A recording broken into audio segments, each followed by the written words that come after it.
අද අපි ඔබ රැගෙන යන්නේ ප්‍රංශයේ දකුණු වෙරළ තීරයට මායිම්ව මධ්‍යධරණී මුහුද අසල පිහිටි ලොව කුඩා මහා ධනවත්ම රාජ්‍යයන් අතරින් එකක් වන මොනාකෝ වෙතටයි.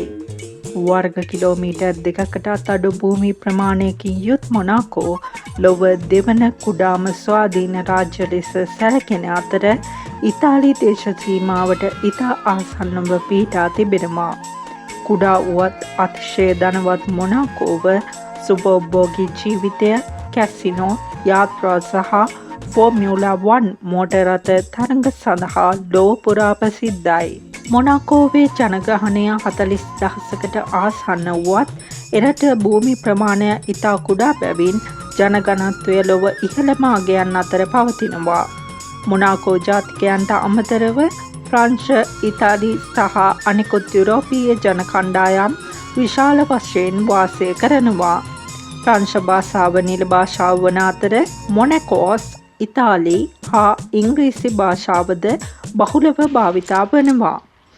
රෝමානු කතෝලික ආගම මොනාකෝවේ රාජ්‍ය ආගම වන අතර විවිධ රටවල් වලින් පැමිණි ජනතාව වාසය කරන බැවින් අනිකුත් ආගමික විශ්වාසයන්ද එරට දකින්නට ලැබෙනවා. මොනාකෝ යන නම පැරණි ග්‍රීක හා ලිගුරියානු ඉතිහාසය සමග සම්බන්ධ වන අතර එහි අර්ථය තනි නිවස හෝ තනි වාසස්ථානය යන ලෙස විග්‍රහ කර තිබෙනවා.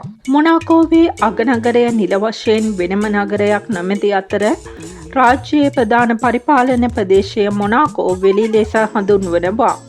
එරට මුදල් ඒකකය යුරෝවයි. මොනාකෝ යුරෝපා සංගමයේ සමාජිකයෙකු නොවුනත් ප්‍රංශය සමග ඇති ගිවිසුමක් හේතුවෙන් යුරෝප නිල වශයෙන් භාවිතා කරනවා. මොනාකෝවේ ආර්ථිකය තෙල් හෝ විශාල ස්වාභාවික සම්පත් මත නොව මූල්‍ය සේවා, සංචාරක කර්මාන්තය, දේපළ වෙනදාම, සුභෝභෝගී හෝටල්, කැසිනෝ සහ ජාත්‍යන්තර ව්‍යාපාර මත රඳා පවතිනවා. මොන්ටෙකාලෝ කැසිනෝව මොනාකෝවේ සංචාරක කර්මාන්තයේ ප්‍රධාන සංකේතයක්.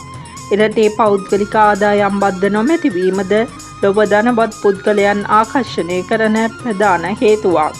ආහාර සංස්කෘතියේදී ප්‍රංශ හා ඉතාලි බලපෑම පැහැදිලිව දකින්නට ලැබෙනවා.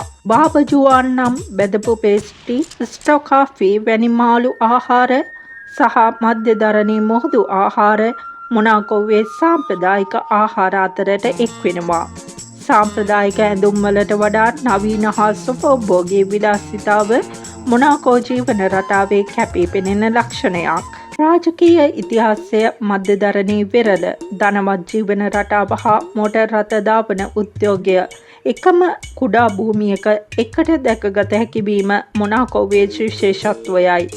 භූමියෙන් අතිශය කුඩා වුවත් ධනයෙන්, සංචාරක ආකර්ෂණයෙන් හා ජාත්‍යන්තර ප්‍රසිද්ධියෙන් දැවැන්ත රාජ්‍යයක් බවට පත්ව ඇති මොනාකෝ සැබවින්ම මූදාසල සැඟවුණු ධනවත් රාජධානියක් ලෙස හැඳින්විය හැකියි.